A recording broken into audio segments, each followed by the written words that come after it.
मित्रों, एक बात और बोली जाती है कि आज भारत का स्वतंत्रता दिवस है। मित्रों, ये स्वतंत्रता दिवस कहना कहीं न कहीं विचार का विषय है। क्या ये हम स्वतंत्र हुए हैं क्या? स्वतंत्र का अर्थ है हमारा तंत्र। देश में जो भी तंत्र अभी तक चल रहा है वो विदेशियों ने दिया हुआ तंत्र है। हमारी जो पार्लियामेंट वगैरह बनी है ना, ऐसी पहले भारत में नहीं थी। भारत में तो प्रजातंत्र जो था वो तो गांव में था।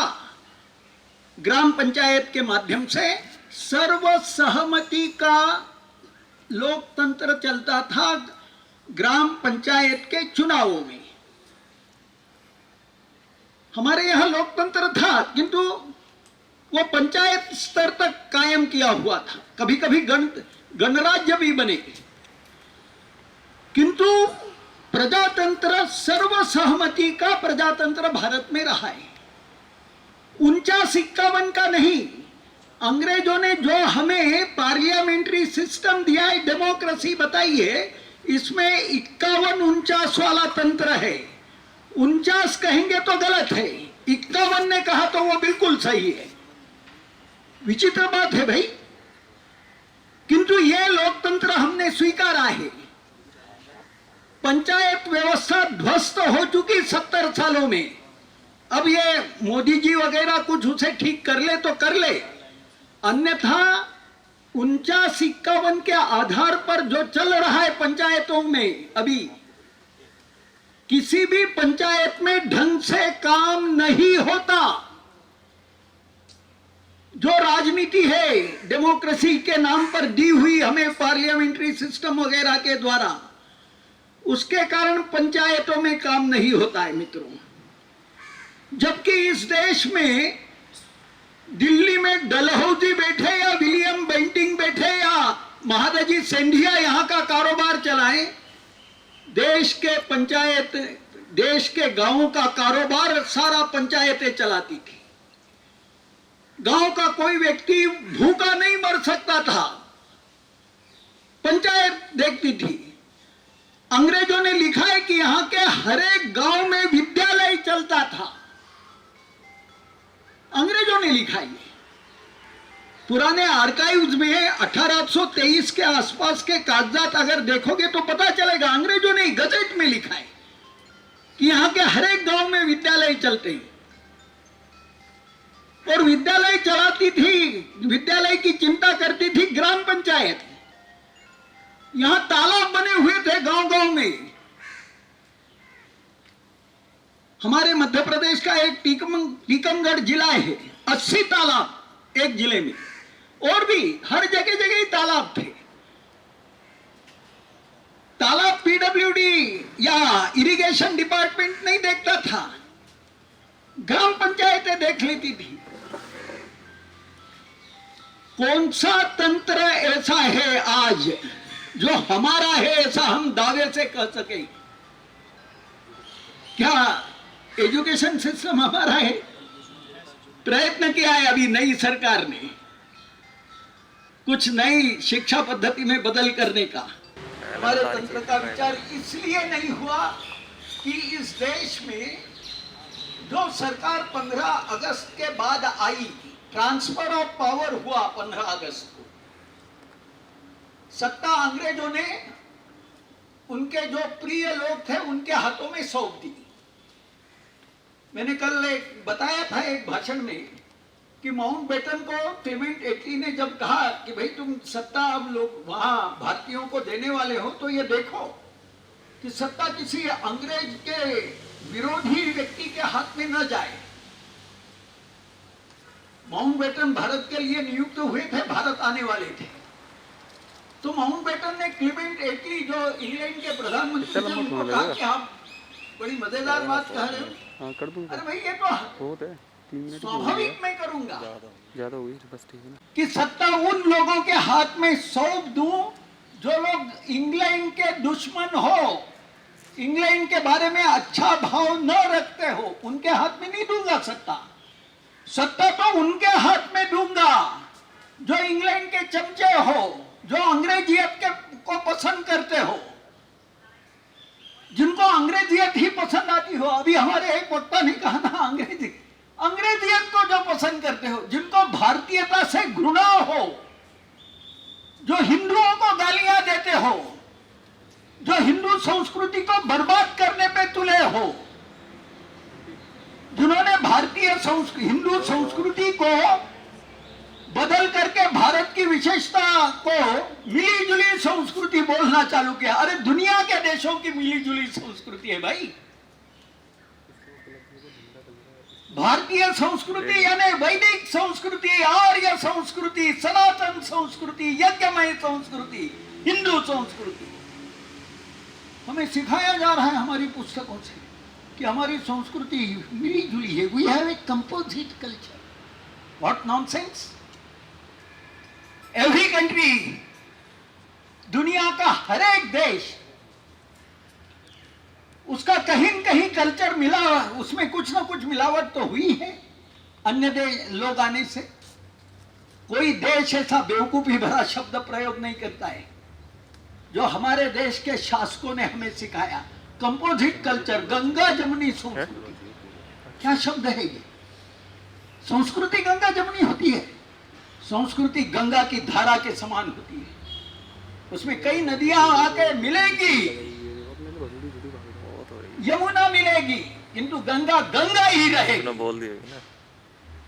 इस देश की जो वैदिक संस्कृति है, तो क्या बना, जो आर्य संस्कृति है, जो सनातन संस्कृति है, उसमें अन्य कई लोग आए,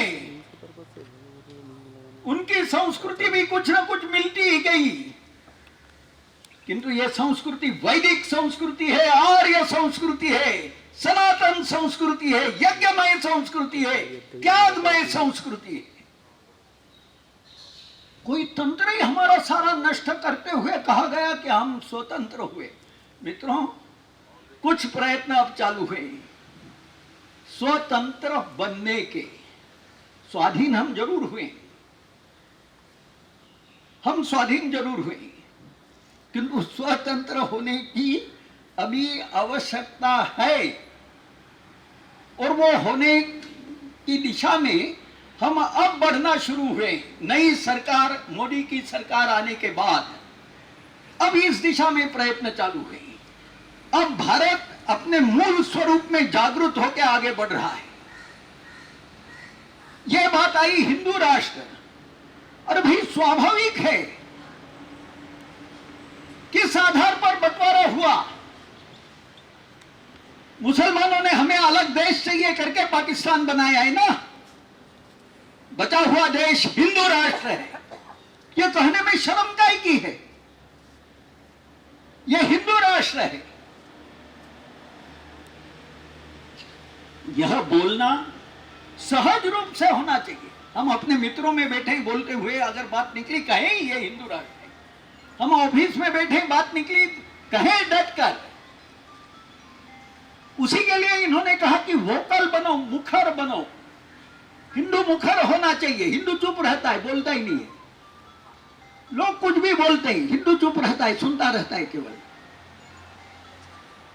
डट कर प्रतिक्रिया दो कोई अगर कुछ कहता है तो। और जैसा इन्होंने कहा अनूप जी ने, हमें मरने का भय नहीं है, हम हिंदू हैं। हम मानते हैं कि आत्मा अमर है।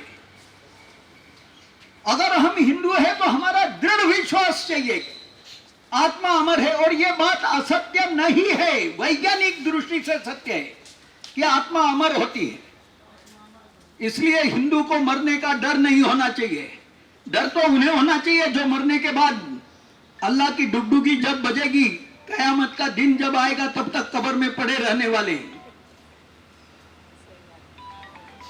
और एक वकील लोग जानते हैं कि delay in justice is denial of justice. न्याय में देरी, यह न्याय को अमान्य करना है।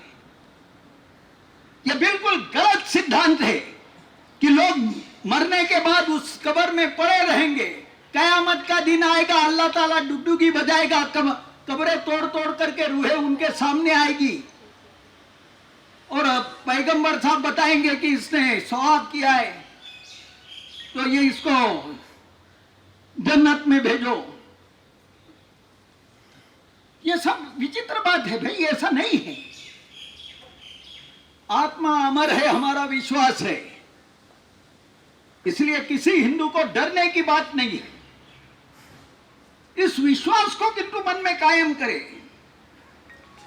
आत्मा अमर है, इसीलिए आत्मा पुनर्जन्म लेती है। इस जन्म में हमने अगर कुछ अच्छा काम किया है, मरने के पहले, मरने के 10 दिन पहले ही कुछ अच्छा या बुरा काम किया है तो उसका तो फल मिलना ही मिलना है। हमारा कर्म सिद्धांत है, जैसा कर्म करेगा वैसा फल देंगे भगवान। ये है गीता का ज्ञान, ये है गीता का ज्ञान। इसलिए हमारे कर्म अच्छे होने चाहिए। और आपने अच्छे कर्म किए और तुरंत मर गए तो इस कर्म का फल कब मिलने वाला है? तो कहा गया है कि पुनर्जन्म होता है। यह बिल्कुल वैज्ञानिक बात है, यह हमारा सिद्धांत है पुनर्जन्म का।